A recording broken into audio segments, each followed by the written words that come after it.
Decided that we would continue with this, notwithstanding the last couple of days of weather. We knew the weather gods were going to break around 10 o'clock. They did so. A particular thanks to Mike Billoni from Buffalo, Mike Ferguson from Fredonia to make the extraordinary effort to get here today. We'll have fun. The order of the day is going to be, I'm talking a little bit about the Tarp Skunks and its origin. This is being filmed. It's being filmed for several who are snowbirds, as well as those that are not living in the immediate area.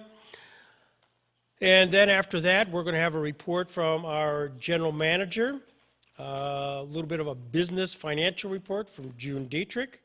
Then we'll have a report from our manager, Jordan Bazil, a wrap-up by our chairman extraordinaire, Russ Dietrich, and then we'll have a quick break so you guys can grab some food over there, and we'll go into the much touted, heavily anticipated general managers panel, which stories, I know some of them, so you guys do not want to walk away too fast.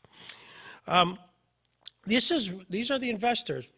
And many of them are there here, and we thank you very much. But some of you probably don't know who some of the other investors are. So just for the camera, I'm going to roll those out. The actual pool of investors is not completely closed, so if anybody is sort of interested, but we're just about there. And I thank you, one and all. As you may know, and how this got launched, is at the end of the 2018 season, the 2018 championship Perfect Game Collegiate Baseball League team.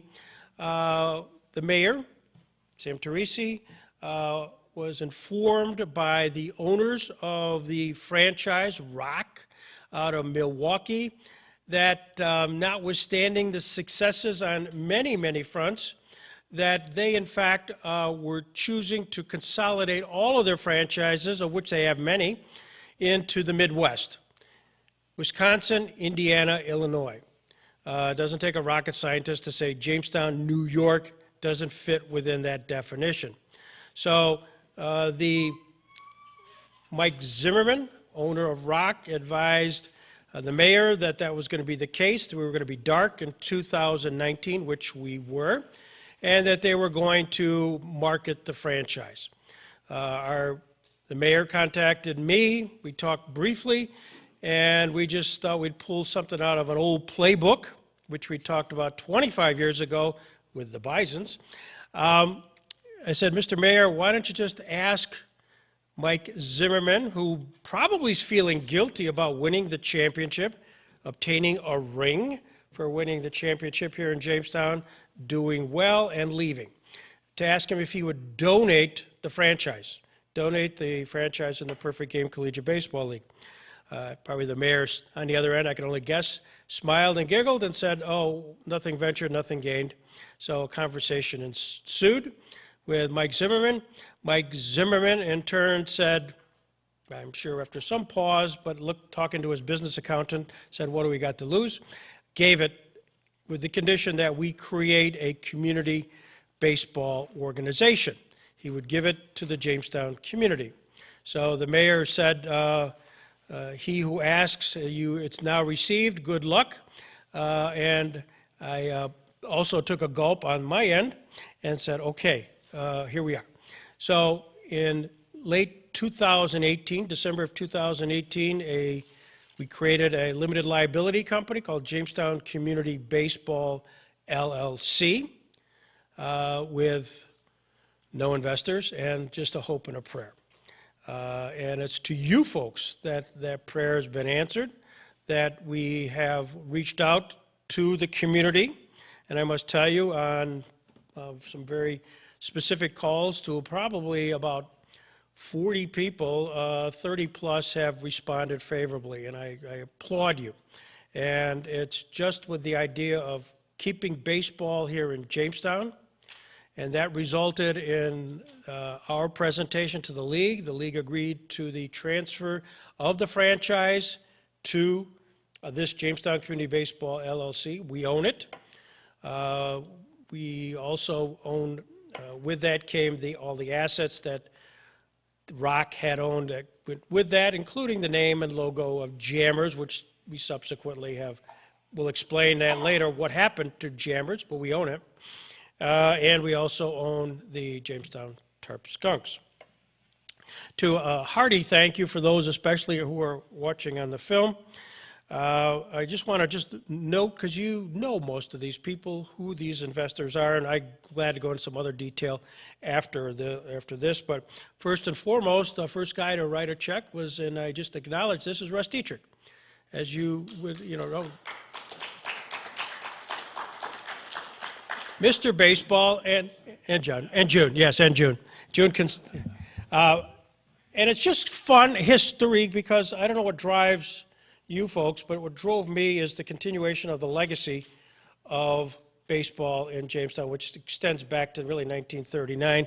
And the last community group-owned franchise was headed by, drumroll, Russ Dietrich. So, and during that period of time, he then sold it to the Montreal Expos, and the relationship between the Montreal Expos and Russ Dietrich was headed by a guy named Jim Fanning, and it's Jim Fanning's son, Frank Fanning, who is our current general manager. And that really relationship, and Russ could get into greater detail when he gets the floor, really started in 1967 with the Atlanta Braves, when Jim was part of that organization, and subsequently found real favor with the Montreal Expos, which were very much part of our history and your corporate history, I'm sure, which subsequently they sold the franchise to an owner in Burlington, Vermont. And interestingly enough, one of the last stops on the baseball arc of Frank Fanning was Burlington, Vermont. So a whole lot of interesting serendipity, and it goes on. Say that the buzz that's occurred because of having baseball back, and maybe because they lost it for a year, knowing that it is fairly tentative, that as a result, been much community interest, which is found in form such as David Muley had written a book a few years ago called Across the Seams. Across the Seams was a compilation of our history in Jamestown, encouraged by one Mike Billoni. When Mike took over came down here as our first general manager as Jamestown Jammers. You know Mike, he's P.T. Barnum extraordinaire. And he said, you need to document your history, and then led to a whole lot of volunteers, including Durwood Swanson, I see here, and Russ. We went in, crawled into the Prendergast Library and spent hours in microfilming, and ultimately Dave Muley compiled a book, which ended in 1994 season. Well, that's going to be reprinted, and it's going to be republished, and it'll be presented hopefully opening day. By the way, it's May 29th. And Scott Kinberg has, in fact, become willing to update that for us. In addition, and a date that I hope you all mark down, but you'll certainly be reminded, is on April 25th. April 25th here, at this time, we'll have the 30th anniversary of the Candid Camera event. Now, those who lived or saw or read about when Peter Funt acted as the umpire during a shtick at the ballpark, that was 30 years ago. Peter Funt's going to be here. Peter Funt's going to be in Jamestown for a performance at the Reg Linné. I'm not suggesting to our friends at the National Comedy Center they might want to show up for this show, but we have the pitcher, we have the catcher, we're going to have General Manager Tom O'Reilly at the time, Peter Funt, all part of a panel discussion, and we'll show the movie and have a lot of giggles and laughs and a really big time. So that's happening as well. Also want to thank the Post-Journal, who has, and Chautauqua Sports Hall of Fame. So I'm sure you've been seeing weekly sort of a retrospective on the history of baseball, using a lot of assets at the Sports Hall of Fame. Randy Anderson's doing a terrific job of compiling that, because, again, my feeling is this is just what we're doing this year is a continuation of a long-standing legacy of baseball. And, again, this is being documented by them as well. And I want to just pause for a second. I'm going to look to Ed, and we're going to show something which, for the first time, this is the very first time. How do these things happen? I was at an event at Shawbucks, and it was my son was playing. So there was George Carlo. Some of you know George. And he was standing there, and next to him standing there was Ken Hardley. Ken Hardley of Rolling Hills Radio.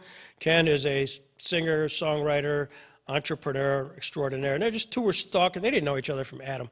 So I went up to make sure they introduced each other. And I turned to Ken in front of George and said, you know, one of the things we don't have is a theme song. We do not have a theme song for our baseball. I'm not sure we've ever had a theme song. We tried when they're, you know, with good Jammers and stuff like that. But so Ken dutifully went and wrote up a song, went to a studio, grabbed a bunch of his friends, hopefully they're still his friends, and they put together one. At the time, it was Jammers. Well, what happened was, of course, in the meantime, we go from Jammers to Tarp Skunks, and then he went back into the studio last week and drew up more lyrics and put it to song, and so here it is for the very first time.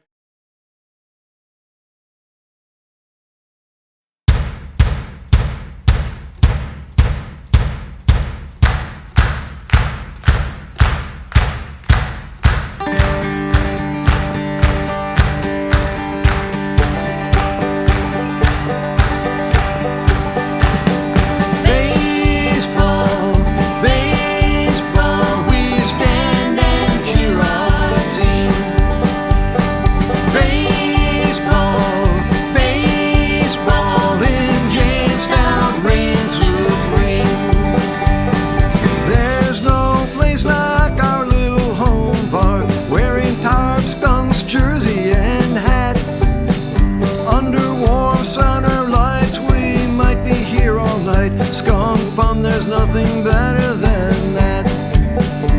At Dietrich Park, the skunks take the field. The pitcher winds and sends it down the pipe. The batter's never seen a polecat throw a ball before. It zips right past him like a stripe.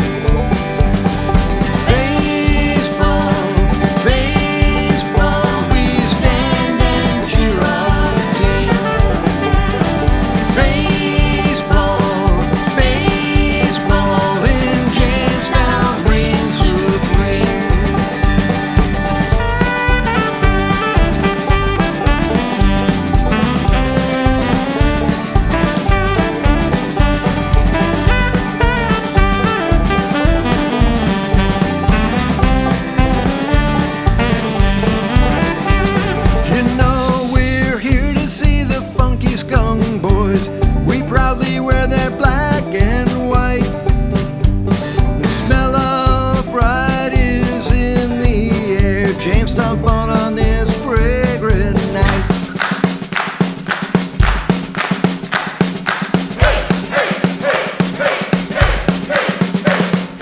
Baseball, baseball, we stand and cheer on. Jamestown Skunks.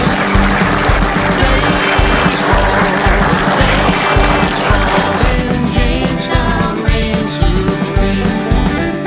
In Jamestown reigns supreme. In Jamestown reigns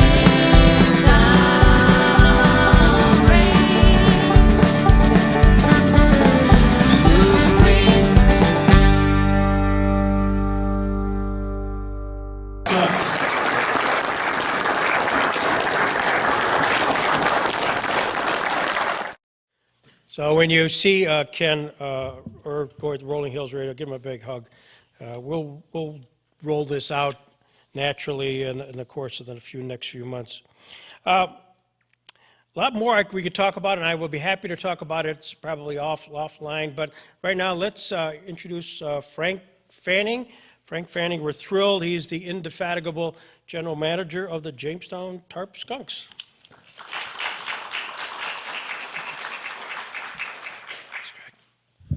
How's everybody doing? Just want to give a welcome. You're in the room here with the first two players you're going to see in Tarp Skunk's uniforms eventually. Aaron Hare and Mitch Pasquarella are here. If you guys could stand up quick and give a wave. So when the new uniforms come out, those guys are going to be the guinea pigs for skunk uniforms. Normally I improvise, but I wrote something today. My name is Frank Fanning. I'm the general manager of the Jamestown Tarp Skunks. Most of us met at a meet and greet at Dietrich Park back in July of 2019, and some of us have met several times since. Thank you all for making the time to be here. I didn't really need to write that, but I did.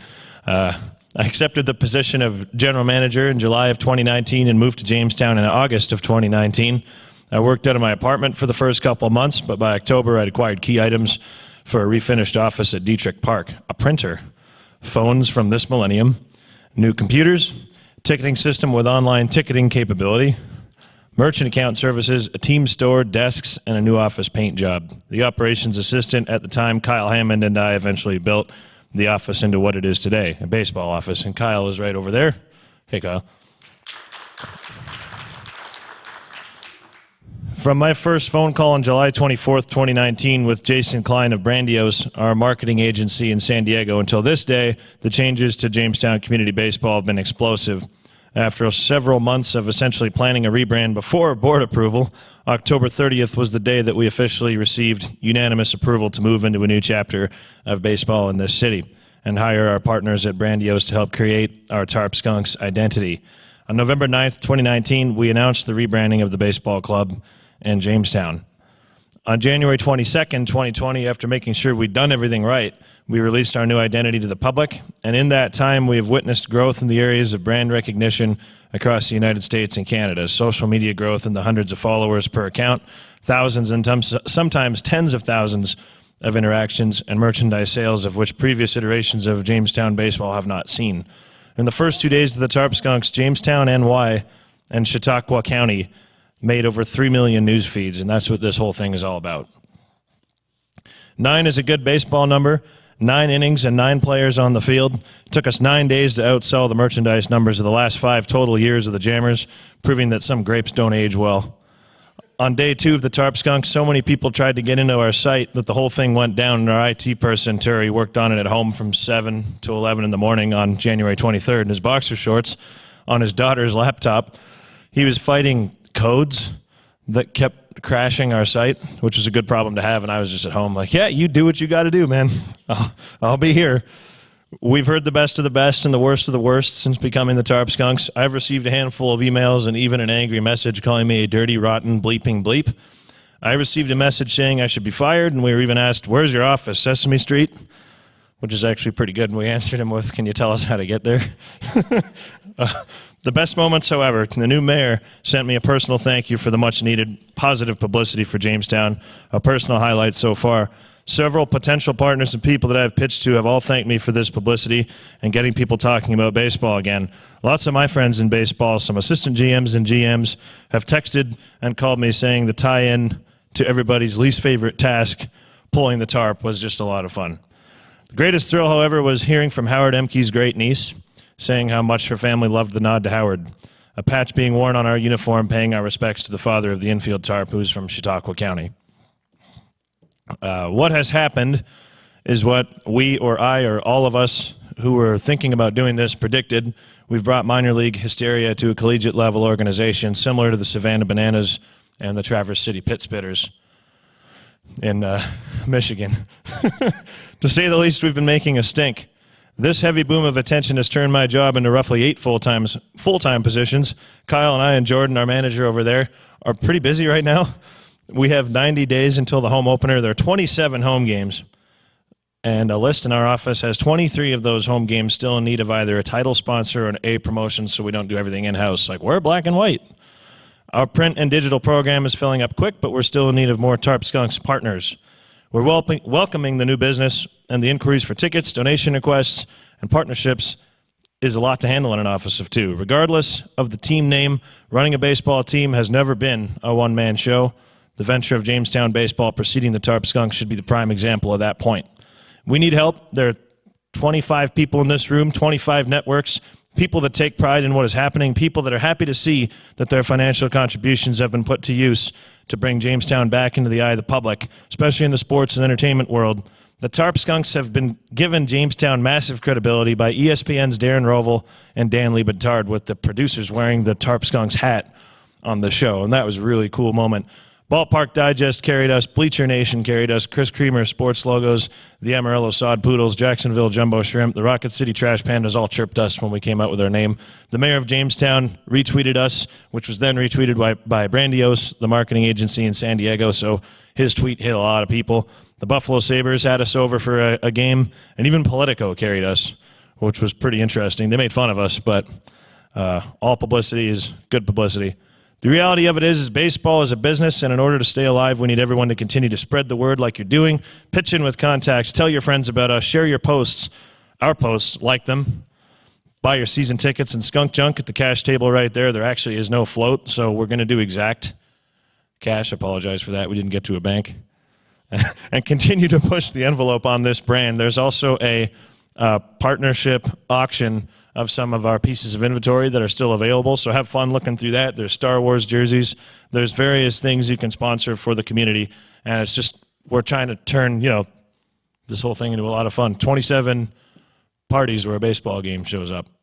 We're in a period of high traffic, and more can always be done by everyone with a connection. We only have one February 29th, 2020. We only have one May 29th, 2020, the Tarp Skunks inaugural season home opener. We only have one 2020, so let's make it count. Thank you very much.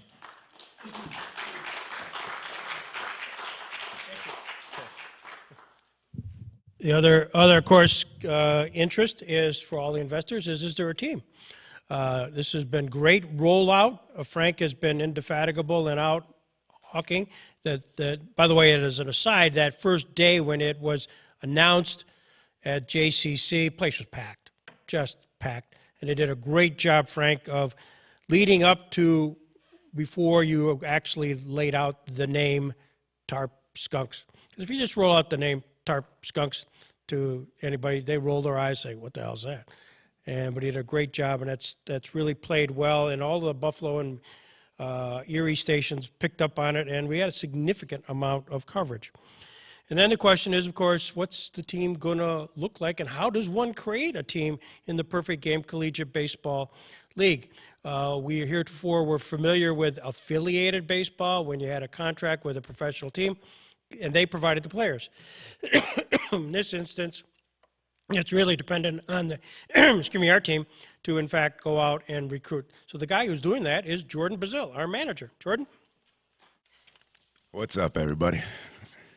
I always tell everybody, that it's all great that we rebranded and stuff, but if this team stinks, I might have to skip town, A lot of pressure on me here. I could have used a year to practice before we became the Tarp Skunks, but no, it's exciting. We got our coaching staff is fulfilled. We have 4 guys total on staff right now. Our last piece of it just came in the other day. My pitching coach from Patrick Henry, when I was down there last year, he's come to join us as the pitching coach. He's down there. He's 2 years. He's in the Cubs organization. Every time I can talk to anybody, but every time I'm in front of a microphone, I'm the worst when I get up here. Anyways, he's coming from Patrick Henry Community College, and he was there for 2 years with me. He's coming up to Jamestown. Excited about that. Andy Everson is also, he's a Bemis Point native. He's a catching and hitting coach at high school in Texas. And Thad Johnson, who a lot of you guys might know from Frewsburg native, played 4 years at St. Bonaventure. He'll be joining the staff as well this year. So that's exciting. We got 2 guys right here. Aaron Hare, who's actually a Mercyhurst commit. He's in a senior year of high school. He'll be going to Mercyhurst in the fall. You have Mitchell Pascarella, who's committed to University of UConn. And he'll be also attending in the fall, leaving a little bit early. So Mitchell will be with us for the first half, and Aaron will be with us for the second half of the season. 11 states: Alabama, Ohio, California, Hawaii, New York, PA, North Carolina, Nebraska, Connecticut, Florida, and Georgia. A lot of D1 guys, good combination of Division II guys as well. A lot of our Division II guys are guys that juniors and sophomores, and D1 guys, we have a lot of freshmen at the D1 level. 5 kids from California, actually. 2 are in the Babe Ruth World Series from Cal State Bakersfield. They're joining us here. We've been announcing guys. I don't know if you've seen it in social media, but we've been putting posts on Facebook as well. Bonaventure guys, Canisius guys, North Carolina Central, Gardner Webb, Mercyhurst, Spring Hill, which is in Alabama, Millersville, Iona. So roster's really shaping up. I'm excited about the guys. We've been following them a lot lately. There's some guys that are really playing well. Kid from Youngstown State. So without going into too much detail, really like the roster, excited about it, and I don't think we're going to stink this year in Jamestown. So appreciate everything you guys do, too. Sorry, I'm a terrible public speaker.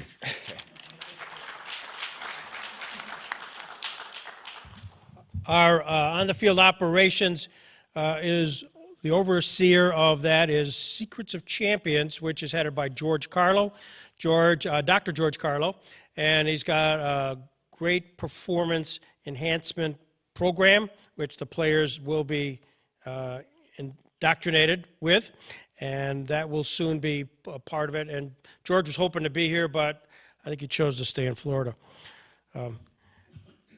June Dietrich has been our steady rock on the board.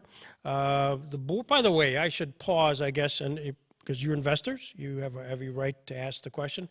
What is our governance? How do we operate this organization? And when we created the limited liability company in literally December of last year, 2018 rather, it was self-appointed, honestly. It was a bunch of folks that attended: Randy Anderson, Randy Sweeney, Russ Dietrich, June Dietrich, Sam Teresi, the Dudgeons, George Sisson, and George Carlo. And it is continues to be self-appointed. And at some point in the not-too-distant future, you as investors, just like shareholders, have a say in all of this, and we probably should ask your indulgence as to how it is that you might want to see our governance proceed. Not today. June is been keeping track of us in the minutes, governance, finances, because it's money in, and as you might suspect, before the revenues flow, money out. And so I thought I'd ask June to just kind of give us a brief overview. And if anybody wants to get into some details of it all, we'd be happy to talk about it offline. June? Thanks. I want to sound like the 20-year-olds. What's up, guys? Good morning. People do ask a little bit about the finances, and I also ask, what's it like to be an investor? What does it mean to be an investor? And for the layperson, I like to explain my role, Russ's role, and your role as the Jamestown Community Baseball's bank. We could not have done, the community baseball could not have done what Frank just laid out as far as the purchases we made, the startups we made, pay the guys, without you all and Russ and I. I'm here to tell you that even though 2019 has not been finalized, and you will be hearing about that through your K-1s from our accountants, you lent, our bank of money, lent the Jamestown Community Baseball $64,000 to start up. And most of that, over 50%, went to, of course, compensation. These guys need to live. And for the last few months, the rest, the 40% or so, went to one-time, one-time, hopefully, startup money. The balance went to, like Frank mentioned, paper clips, staples, chairs, laptops, just general office operations. So not bad at all. We made a little bit of money in 2019 prior to the relaunch, but the relaunch or the rebrand on January 22nd, I think it was, Frank?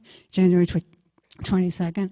I don't know the numbers. I've seen them at a couple board meetings, but I think that they've made pretty good, a substantial repayment to the bank since the rebrand. And we hope that continues. We think that it'll continue. The enthusiasm is there. I'm feeling really, really good about us as bankers, investors, and us as a board. And like was said, if you have questions, 2019 will be finalized. I was at the accountants the other day. They want to move some things around, and you'll be hearing about that through the K1 statements that you'll be receiving, or forms. So, thank you. Okay.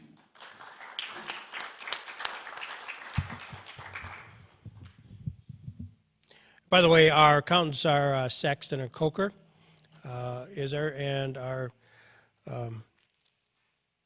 bank relationship is with Northwest. Wrapping this part off, nobody can do it better than Mr. Baseball himself, and the other half of the Dietrichs, Russ Dietrich. So, Russ, if I could call you up to lend some honor to this place. Thank you for the opportunity to be here today and to be a member of your team. There's nothing better than having the opportunity to go through life being members of a team or a number of teams. And I've had that pleasure to be a member of a team here today, and the pleasure of the member of the team back in the 40s and years thereafter as far as baseball and other activities in our community are concerned. It would not work as an individual effort. It would not work by an individual dream. It could be an individual dream, but it needs to create a team. And the team is sitting here in the stands, and other people that Greg talked about and other people that will surface is what's going to make it come true. And it's those young athletes that are going to make it come true.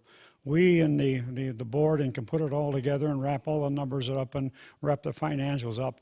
But when the umpire on the very first day says play ball, boy, the team changes drastically. But we're so excited about what the manager has done and what the young people have done, and they're coming forth to put together the team to be a member of the league. And we, although we will not step out on the field, we can brag of the fact that we're a member of that team also. So it's so very, very important. As I can remember during the years of having financial mountains to climb over, this mountain was much steeper than any other I ever experienced, but it was so much easier to climb over because of you and the other people that stepped forward. I remember at a time when there were 3 people, it was the lifters and the holders of the mountain, but the mountain was climbed when it was necessary. We have a facility in Jamestown. We have something in Jamestown they call the Parks and Recreation Department. We have something in Jamestown they call the City Council. We have something in Jamestown and Chautauqua County that we call the mayor, or we call them the county executive. And it's all those county officials. That's why that facility stands down there on Faulkner Street. Built in 1941. How many of us was built in 1941? Boy, I had trouble getting out of the seat, but that stadium goes on day after day after day for the games of baseball and other activities in the community. It's because somebody cares. They made it part of their life, and Mayor Teresi is one of those, as I've said before. He crawled on his hands and knees finding out where the buildings were starting to fall apart and stepped forward, and he stepped out on a plank all by himself, but a lot of people held up that plank for him, and the stadium stands there today, and it's a trademark, and it's a wonderful place. In fact, it's a destination center for many, many people. And when they say play ball on that first day, it's the fans that fill the seats that are going to be very important.